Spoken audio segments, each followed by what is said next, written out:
and welcome back to Good Evening KU. I'm Lily. And I'm Morgan. Dude, the weather is so nice. I just want to say that. It's so nice, and there's so much going on, like, in these next couple weeks. Like, I'm really excited. The turnaround from, like, that 45, 50-degree weather to, like, now, so much better. It's just so much, so refreshing to just walk outside and being able to walk from building to building without freezing. Exactly. Like, we had snow literally, like, last week, like, a couple weeks ago, and now it's starting to feel like summer, and with summer comes the end of the school year. So how are you feeling? I've been a little stressed out, but I'm really excited for this school year to end, and I mean, finals, we're almost done. Like, it's just so exciting. Like, summer coming up. I don't know if you have any trips planned. I maybe have one. What's your trip? Mine is to go to Florida, I hope, with my roommate. Oh, that would be so fun. I'm planning on going to New York City. I'm going with one of my Kappa Delta sisters. She lives like 15 minutes out from the city, so all I have to pay for is a plane ticket, and I have a place to stay. That's so nice. And I'm also planning on going to the Outer Banks, and the only reason why is because of nannying. When that job came up and I saw that description, I was like, okay, either that or being a camp counselor, and I was like, can't pass up the opportunity for Outer Banks. Such good opportunities. Yeah, I'm going to be here in Lawrence for the most part working, so I'm glad we'll both be doing that. Staying busy, making money, saving money for next year. Speaking of the weather, being able to go to the pool, being able to like tan outside, like definitely having a great time. Yeah, I feel like everyone's just soaking in like the last few weeks of school. Like definitely being outside for me is distracting me from feeling so burnt out from this semester. I feel like we were talking about it, like it went a lot faster, but I feel like this semester was like a lot harder because I feel like a lot of professors and like teachers were just trying to cram in a lot of stuff like over the course of 3 months, but we got through it.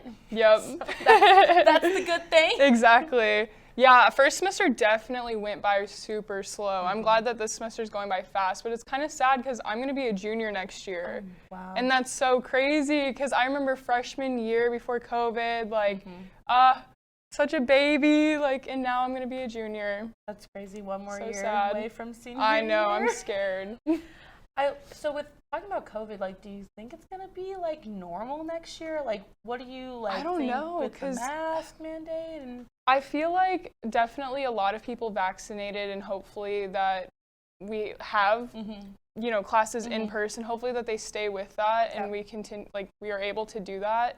But I hope it goes back to normal a little bit, at least a little bit, yeah. When I was talking to like some upperclassmen, I was like, so is this actually like how KU feels as a freshman? Am I really missing that opportunity? You're missing so what much. Has Yes. said, not the same at all. So I'm hoping like next year, like I still see us like wearing masks and like taking those precautions, but I do think that there is going to be a lot of in-person classes, a lot more activities, more like group gatherings, clubs, more things to do. Hopefully to like get students more out there and active and just like more in the community, I hope. I agree. I agree.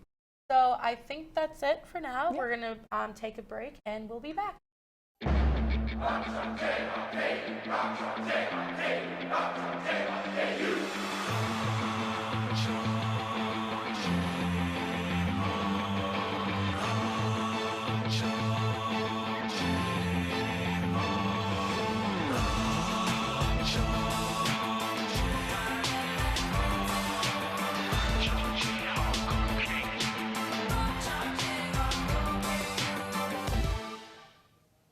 Welcome back. I'm here with our senior Matthew. We're going to kind of talk about your experience through the J School in the past 3 years, correct? Yeah, 3 years. I transferred after my freshman year at K-State. I didn't do too good with math in the computer science program. And then I found KU with the film program, and journalism worked nicely with that. So here I am 3 years later. And you've worked a lot with, what different shows have you done here? Yeah, I did a lot of Good Morning KU. I did like 3.5 semesters with Cal with Good Morning KU at the old building. When we got to this one, COVID hit after the first show. So didn't get a lot of time in here until, you know, we had to get kicked out. But got to do KUJH this semester and finally get to use the studio. So very happy for that. Yeah, we love the studio for sure. And you're helping us in our class now, which is very fun. What has been kind of like your favorite experience throughout shows? Any fun stories? With shows, so with Good Morning KU back in those days, I didn't do anything behind the screen really besides help with camera. Me and my pal Aaron were both sophomores at the time, both transferred out of engineering to journalism. We both came up with these type of like sketch-ish kind of stuff for the show. We did a series called Ask Anschutz where we were in Anschutz library and asked like 5 people a bunch of random derpy questions, and then edited the video and put it on every week. And that was a lot of fun. That's probably like one of my favorite memories, one of my favorite times that I was with J School, because it was just fun stuff. Then it wasn't like, more the serious stuff, which, both have their place, but it was just a really fun experience getting to do that with Aaron. Of course. And what are your plans for after graduation? Yeah, so currently I still have 2 courses to get through before I can officially graduate. Okay. One of them is a language requirement through another college, and then the other is my journalism capstone. And for that, I'm going to be with KSNT in Topeka, where I'm actually from, and working with them from the second week of June to the end of July. So after that ends, August 1st, I really have no idea what I'm going to be doing. I need to kind of get on that job search, but... Yeah, are you wanting to stay in the Lawrence, Kansas City area, or are you wanting to explore another place? I think in the short term, I'm definitely going to stay here a little bit longer, kind of see what kind of fits with what I want to do, either in front of the camera or behind the camera. Definitely need to figure that out. I still have a way to go, even though I'm like 2 weeks out from graduation. But yeah. Well, we appreciate everything you've done for the J School and everything you've done for our class. So thank you very much. Of course, it's been a really fun time. And we are going to go to break, and we'll be back with the news.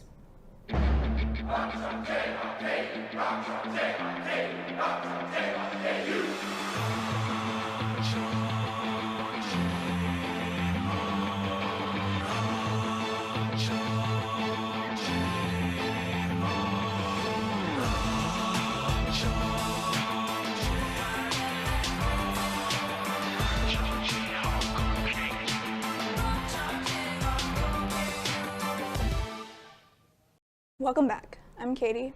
And I'm Mara, and this is your Tuesday Good Evening KU News Report. A man has been arrested in connection with the attack of a 61-year-old Asian man last week in New York City. The victim was approached from behind on an East Harlem corner on Friday when he was struck in the back. He fell to the ground and was kicked in the head multiple times. The U.S. Centers for Disease Control and Prevention issued new guidance on outdoor mask use, stating that fully vaccinated people can now unmask at small outdoor gatherings or when dining outside with friends from multiple households. The CDC is still advising non-vaccinated people to wear a mask at these types of gatherings. Public radio journalist Aviva Okeson-Haberman has died after being struck by a stray bullet inside her first-floor Kansas City apartment on Friday afternoon. The 24-year-old Okeson-Haberman has been covering Missouri government and politics since 2019 after graduating from the University of Missouri. Kansas will resume administration of the Johnson & Johnson vaccine effective immediately. According to a news release from the Kansas Department of Health and Environment, the vaccine was paused on April 13th due to a rare blood clotting disorder discovered in 6 people across the nation. Kansas is expected to receive its next supply of 1,700 doses the week of May 3rd. In sports, Kansas baseball came out with a 2-1 win against TCU on Sunday in the series finale. This was a huge shift from Friday's matchup in which KU was embarrassed by a 15-1 loss, followed by a 10-3 loss on Saturday.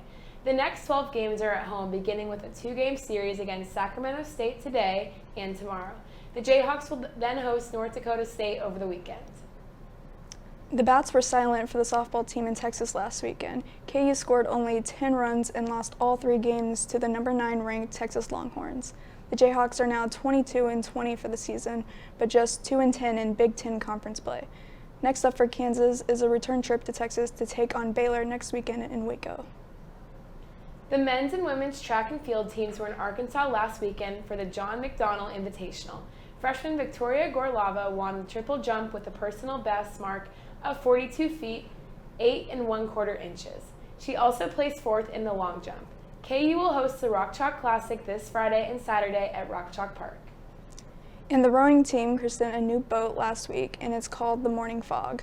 Head coach Carrie Cook Callan said the new boat celebrates the 25th anniversary of the Kansas rowing team, which will take on Kansas State in the Sunflower Showdown on Saturday in KCK. And that will do it for our news update. After the break, Halen will be back with the weather. From adversity, we rose. We made history and became pioneers, voyagers, champions, Jayhawks. And when our chant rises,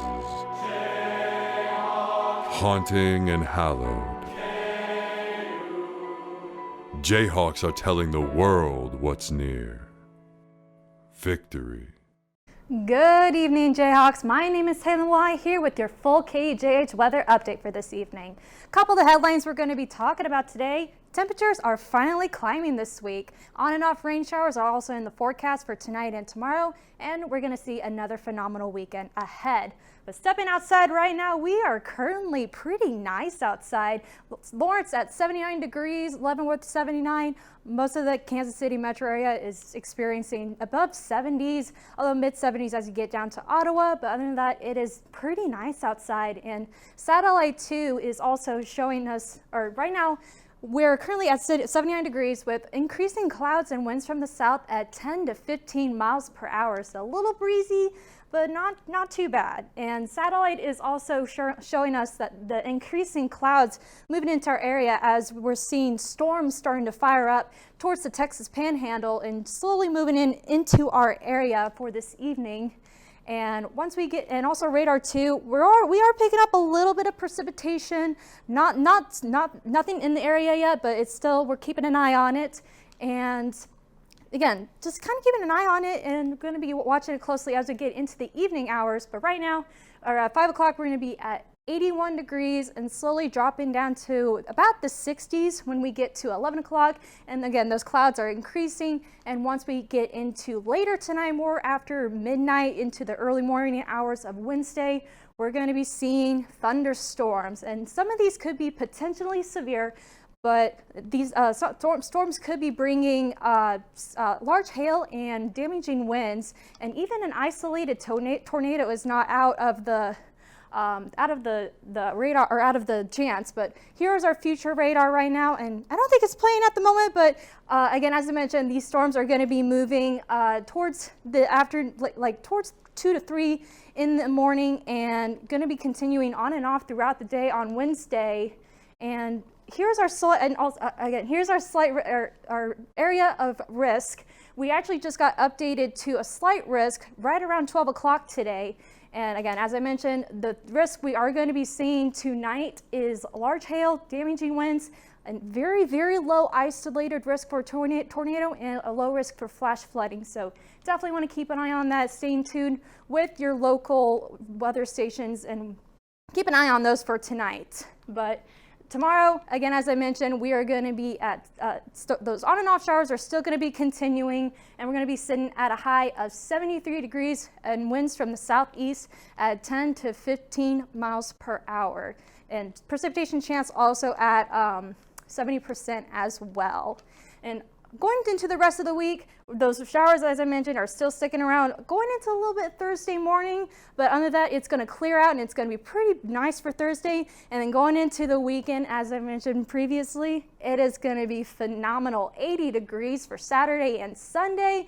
Although as we get into going into next week and Sunday, we're going to be seeing another chance for isolated thunderstorms and a more chance for severe weather for Monday. But we're going to be keeping a very close eye on that, and I'll keep you updated for next week as well. But beautiful, beautiful weekend, and it's just a nice start to May.